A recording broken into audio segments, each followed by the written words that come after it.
What's up guys, welcome back to the Gsxr build. Today is going to be huge. We got both our wheels checked and ready to go. We're also gonna try for a first startup of this bad boy, so stay tuned.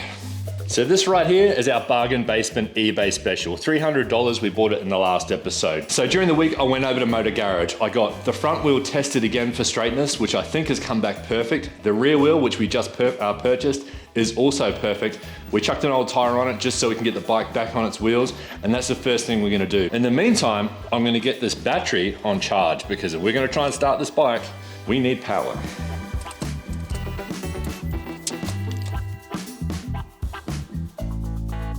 So it's a moment of the truth because this bike has been sitting for about 3 years, and funnily enough, I got the battery to charge. So that saved me about another 200 bucks because lithium batteries are not cheap. But moment of the truth, let's turn the key and see if we've got power. We do, we've got power. Didn't have that the other day. And we've actually got a screen and it's showing 30,136 clicks and an ABS light. So maybe it's still got crash brain. Anyway, turn that key off. Let's move on to stripping the front down. Actually, scratch that idea. We're not gonna do the front just yet because something else has just turned up. And I think if I put this on, it might make my whole life a lot easier because currently the bike is sitting up on stands with heaps of ratchet straps.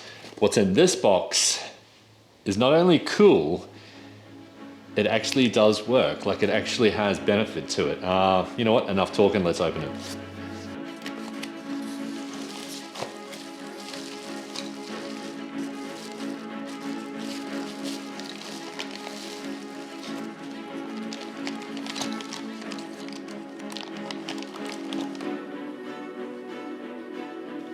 Yep, we got chain adjusters. So every bike I build, I like to put chain adjusters on it. I mean, yes, they work and yes, they serve a purpose, but they just look really cool. So yeah, this is me being shallow. I want to put chain adjusters on this bike. Monkey bones.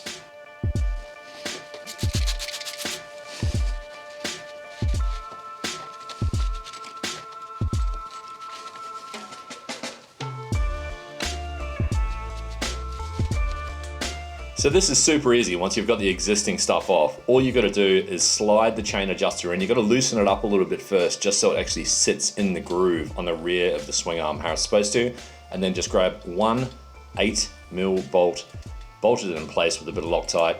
Super easy.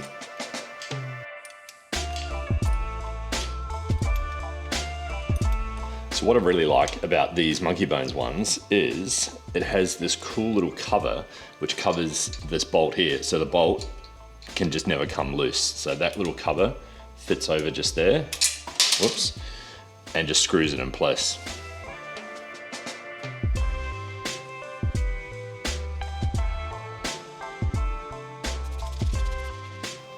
And before I put this back wheel in, I've got to clean everything around it because I may not come back to this area for a while.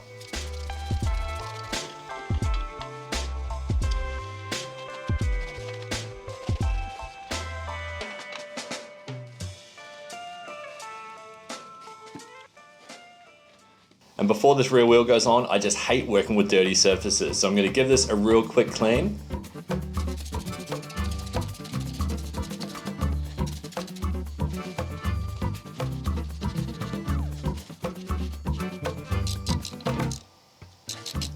And then I'm going to start stripping it down, starting with the disc. That comes off super easy. Then I flip the wheel over and I'll pull off the drive and the sprocket.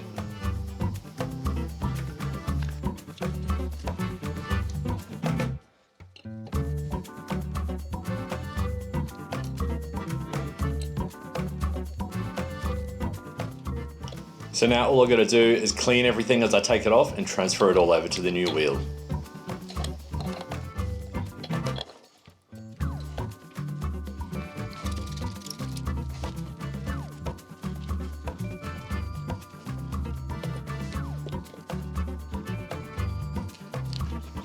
And there you have it, a $300 rear wheel ready to go in. And these wheels are so easy to get in as well with these chain adjusters.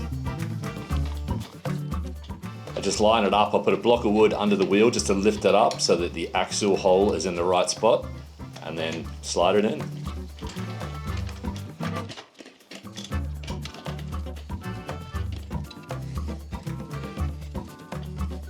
There you go, one wheel back on, and super easy chain adjustment. Look at that.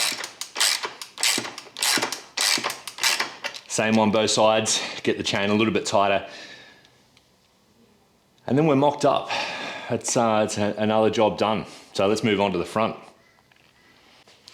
So we just had a delivery, and I want to show you, because even though it's awesome, it's kind of funny, but this is not it. This is a new clutch for the Suzuki, but we have another build in this workshop, and that's the Bayless. And it's a bit dark in here, but this big box just arrived, and you can see all them, they're all stamps.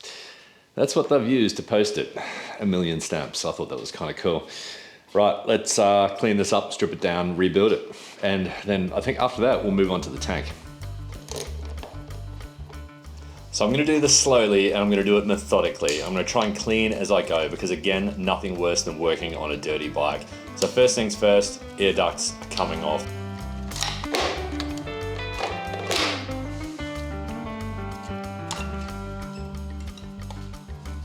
And then there's probably no need for this extra reservoir, and I'm pretty sure it's smashed. And I gotta be honest, this is probably the dirtiest bike I've ever worked on. Like, there is just dirt in every single little hole. It's ridiculous.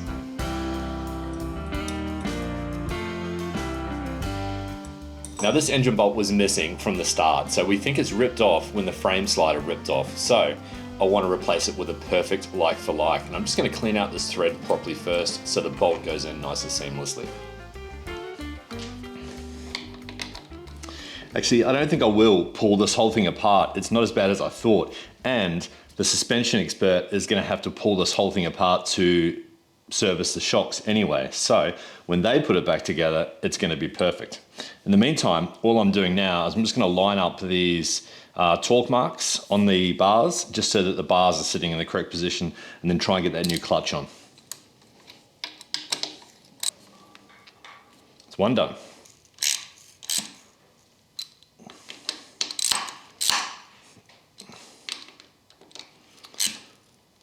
Two done. And something else I'm going to get rid of very soon is this ignition, because this is huge and it's ugly and it gets in the way. So we've ordered a kill switch, a Jet Prime kill switch for this bike. It's on the way. It's, I think, in the middle of the ocean at the moment, so it's halfway here. Let's get this old bracket off, because the new bracket gets here next week, and we'll be able to put the dash back up where it should be.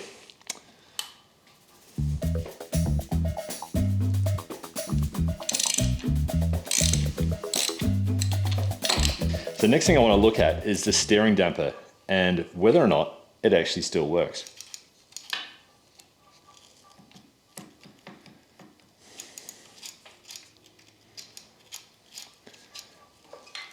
Not much in the way of resistance there. Okay, so that's max resistance. That is not doing a damn thing. So I don't know if that's actually working. So I think what I'll do when I get the suspension actually overhauled is I'll get them to look at this damper as well. And if the damper's no good, I can either service it, which is probably the same cost as buying a new one, or I can get a new one through YSS. YSS suspensions are us, and I'll get a YSS race damper. So let's wait and see. So it actually looks like we've got some bad news. This Gsxr throttle is actually broken, but it's only the 90-degree part that's broken. So I'm not sure if I can get a new one of them, or if I need to get a complete new cable, because let's face it, you've got to get the end of the cable through that. That's another problem for another day, but we just want to get it back together and see if the throttle actually works regardless of that. I mean, it's going to stick and it's not going to work perfect, but I'll go ahead and get these grips off, because these grips are dead.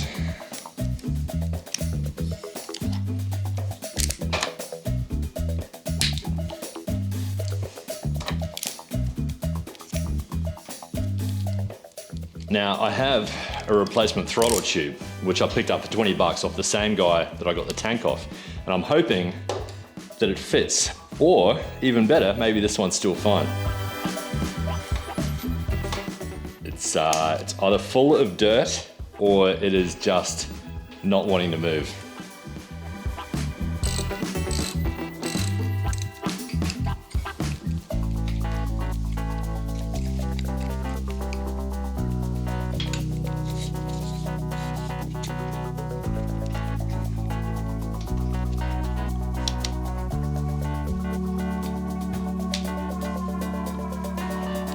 The new clutch is on, sweet. And you know, like $55 off eBay. So I know it's not perfect. I could get a new lever if I wanted, but that will do the job. You only use the clutch once, really.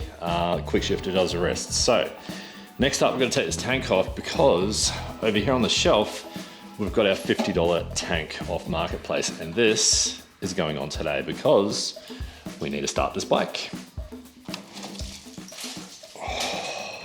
Hear all that dirt? Tank's off, and look at this mess. This is horrible, absolutely horrible.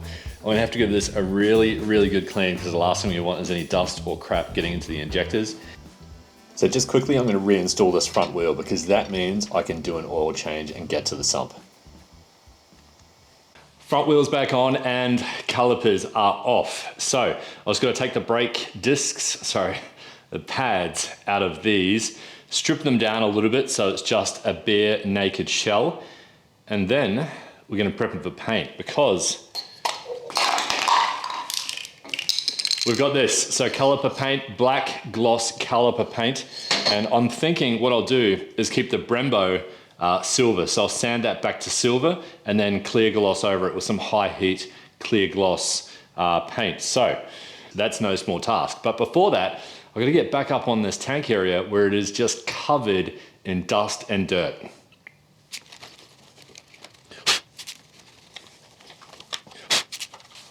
So just remember, apparently before this bike was crashed, it was actually in pretty good nick. So realistically, all I'm doing is taking the dust out of it. I'm not doing a complete rebuild. But the finished product of this bike, when we've got the designs all done, new fairing on, all of the carbon, everything else we've ordered for this bike, it's going to be pretty fantastic.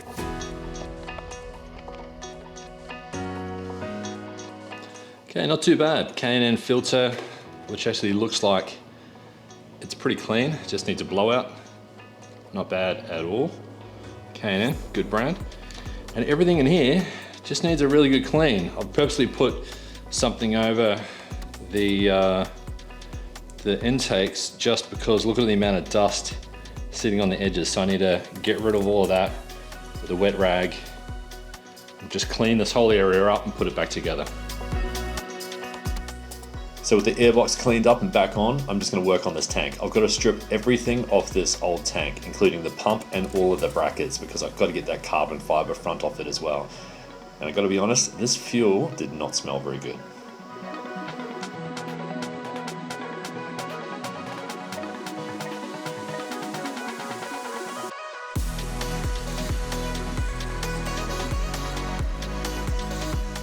Okay, new tank going on.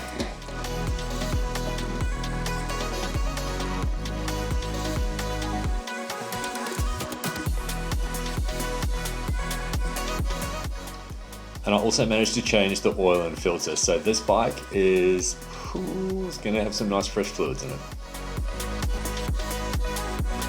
Okay, so let's recap where we're at. It's been a bit of a, I'll almost call it a mundane episode. We've got a new clutch lever and clutch perch. We've got a new rear wheel with just a makeshift tire on there at the moment. Everything else on the rear wheel seems okay. So sprockets, cush drives, everything. We've got chain tensioners. So Monkey Bones chain tensioners. We've got a new tank, new secondhand $50 Marketplace tank. So there's a fair bit done. We've also given a lot of the bike a once over and just cleaned up and tidied up some things. So I'm actually thinking the last thing we should do today is just try and start it. Let's do it. Okay, we've got a little bit of fuel in it. Need to make sure we're not in gear. I don't even know if this battery is going to have the power to start this bike up. So we're in neutral. I think we're okay. Let's try it. It might not even have enough fuel in it to go through, but I just heard the pump go, so that's good.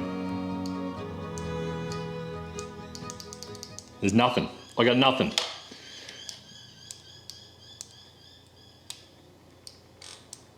Oh, I can hear something going.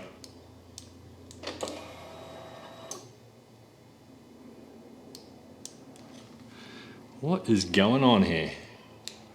So I'm just going to check all these fuses. I've got this main fuse box here. I've got the main 30 amp or 20 amp load switch here.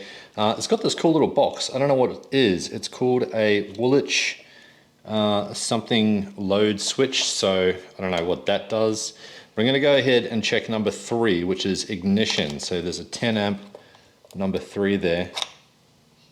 And that is completely fine, folks. So what is stopping this bike from starting? So I've sidetracked a little bit. I'm still looking for the cause of why this bike won't start, but the kill switch arrived. So I put the kill switch in, or at least I thought I did. The front frame arrived, so I put the front frame on. Super simple, no point filming that. But now I've torn the whole bike apart because I'm having a problem with the kill switch.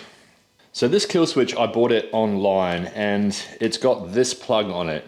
And it wasn't until I double checked after it arrived, but the ad actually says not for USA models because this plug here is huge. And as you can see, this plug does not marry up to this plug.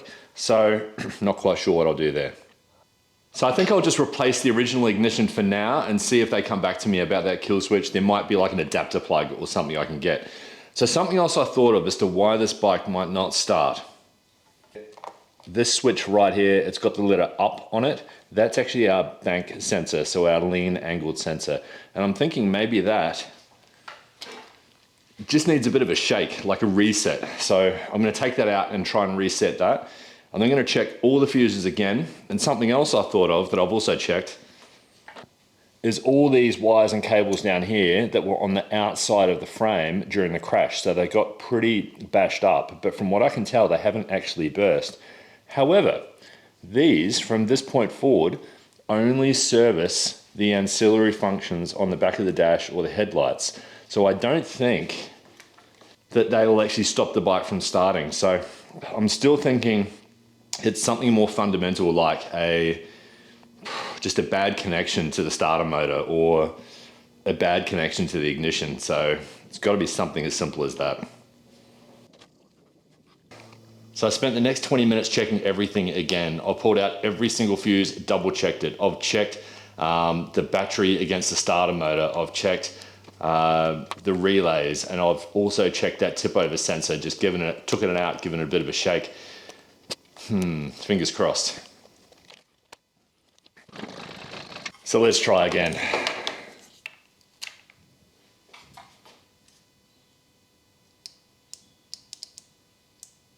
Still nothing.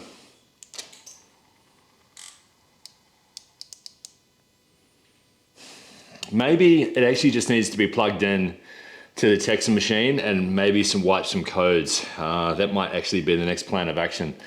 But for now, I think we got plenty done in this episode. So onwards and upwards, we'll see you on the next one. Thanks for watching. Stay tuned.